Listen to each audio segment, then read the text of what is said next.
Let's talk. because they put it on social media. Yeah, that's Instead of it just getting like recorded, he put it on social. It was scripted. yeah. It We'll was talk about Hollywood that. cool. We got that for the third block. Yeah. Let's talk about another team that's struggling.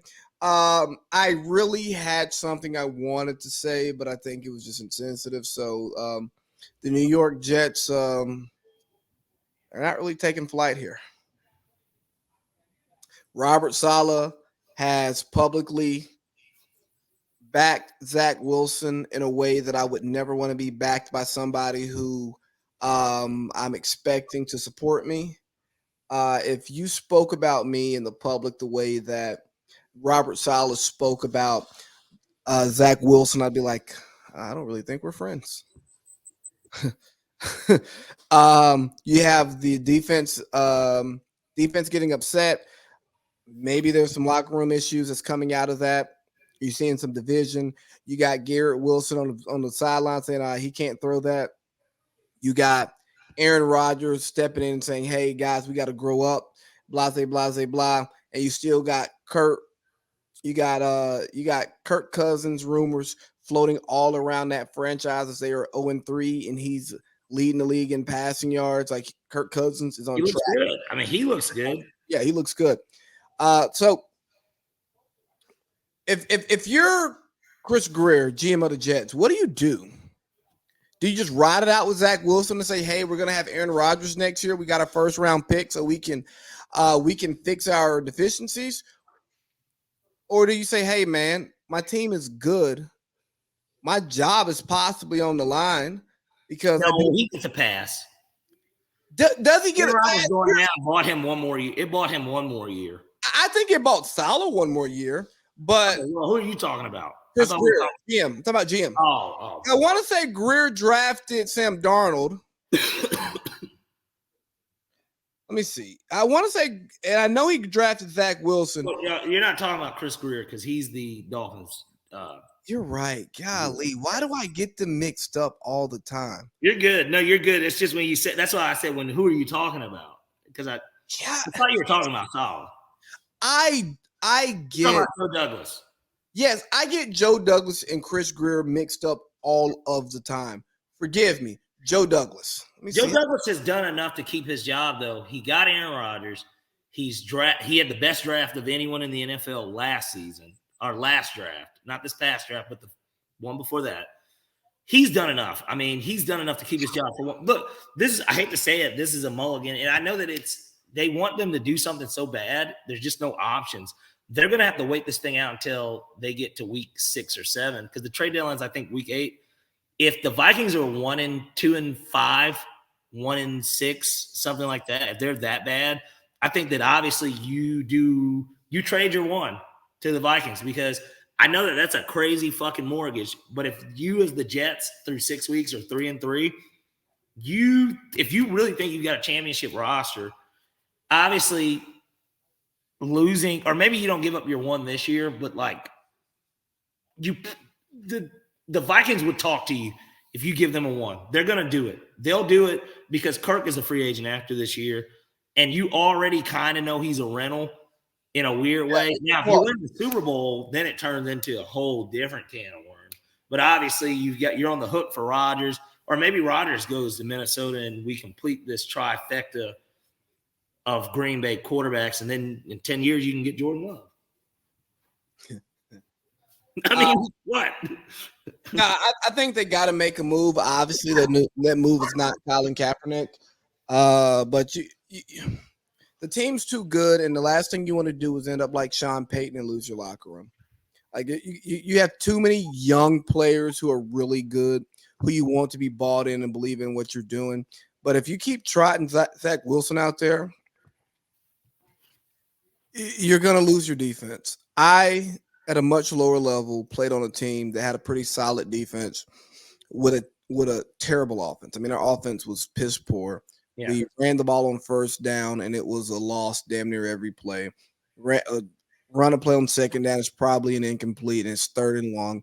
I'm talking about by the time as a defensive guy, you get to the bench, get your helmet off, get you some water, talk to your position coach about what's going on out there. You're hearing, punt team ready. When I tell you how demoralizing that is, it's super demoralizing. And you eventually get into this mindset of, it does not matter what I do, we're not going to win. Yeah. Once we give up 14 points, God forbid we give up 21 points. Oh man, we might as well give up 70. Like, Yeah, just mail it in Denver, because they're not scoring 4 touchdowns. Or better yet, it's a 1st and 10. Let's just go ahead and let them get 8 yards so we can go ahead and, speed this game up. Because they're going to run it again. He just got 8. Let him start feeling himself a little bit so we can just at least get out of here soon enough. So we don't have to sit here and we can, dip and, drink cheap beer later. I don't know. Yeah, no, bro. It was so demoralizing. So imagine doing that at the NFL level with the expectations of coming in and being a really good team. If the Jets want to take flight, man, they've got to leave. They got to leave Zach Wilson on the tarmac. Trevor Siemian is not the answer though either. Like, it's too early in the season because a lot of pundits they like to talk about the backup quarterback situation. Well, Andy Dalton just started a game Sunday. He was one of the names that got brought up. Desmond Ritter's job isn't safe. People kept saying, get Heineke in there. If there's one fault of Joe Douglas, it's this. I understand you weren't going to cut Zach Wilson and you didn't just want to get rid of him. You could have got yourself a much more quality backup. Aaron Rodgers has an injury history. So it's surprising what happened and when it happened and how soon it happened. But Aaron Rodgers getting hurt was not something that we did not potentially see coming. Like, this was something that you could have seen coming because he does get hurt. Like, he has a very well-known injury history in the league. Like, he's been hurt like 5 or 6 times in his 16, 17-year career.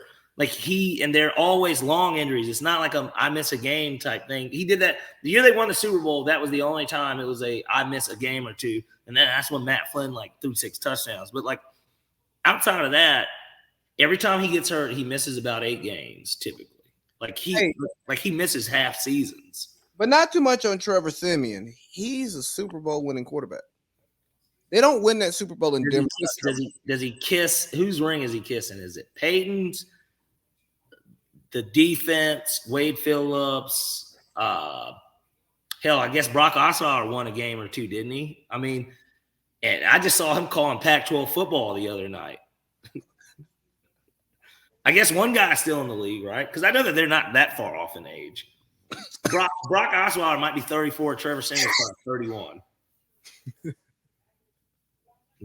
Shit, I'm just saying, Brock Osweiler, he was calling the Pac-12 after dark game. It wasn't priming them this week, but he was calling it.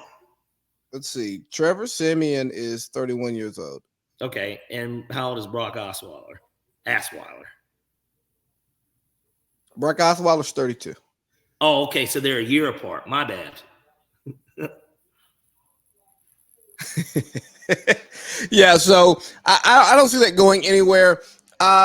Looking at some more games from last week, does Dallas losing to Arizona mean anything to you? I think that it's a concern offensively more than defensively. Yeah, teams have mulligans, and I mean, Dallas's defense was as dominant as any defense you've seen through 2 weeks. Diggs being out certainly hurts them, but I don't think it hurt them to where that was why the performance was the way it was.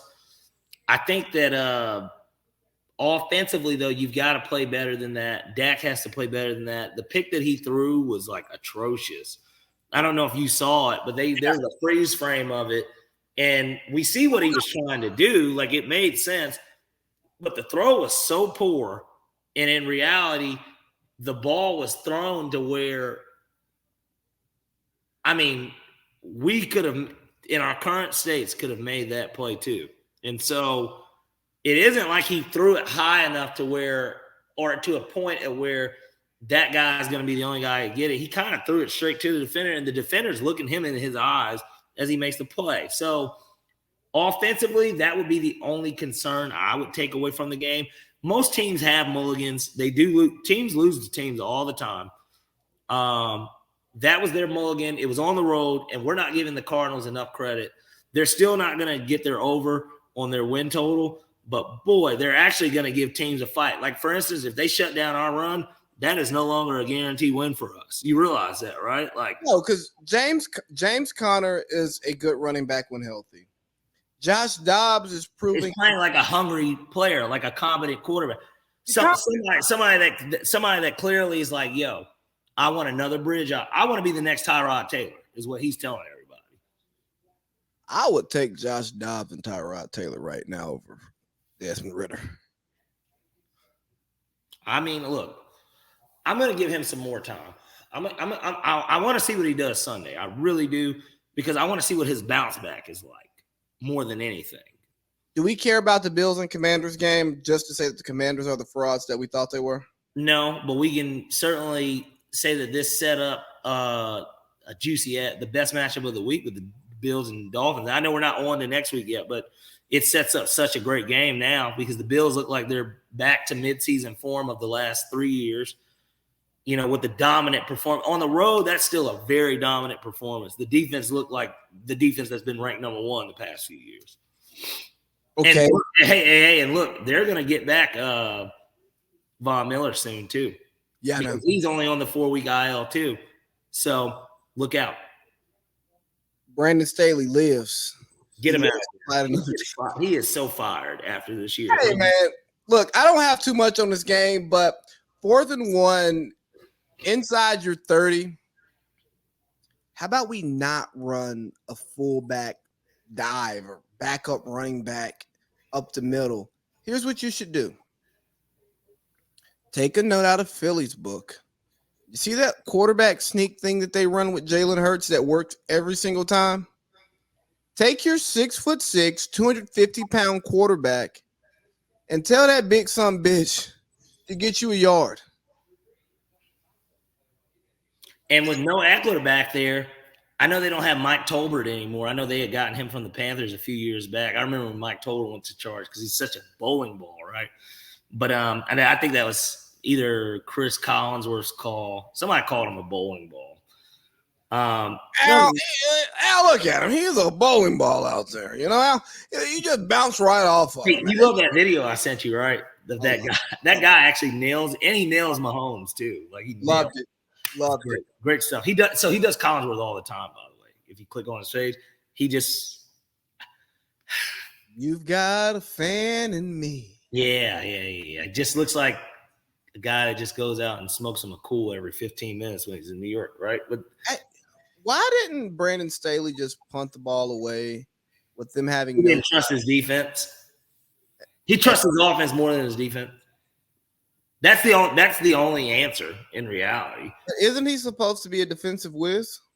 He trusted them to get 1 inch as opposed to the Vikings getting probably about 75, 70. Brandon Staley, your days are numbered, buddy. You're going to be on a podcast soon like Thomas Dimitroff. That's last thing I got from week 1. Let me go ahead and get this ready for the clip up. Let's go for it.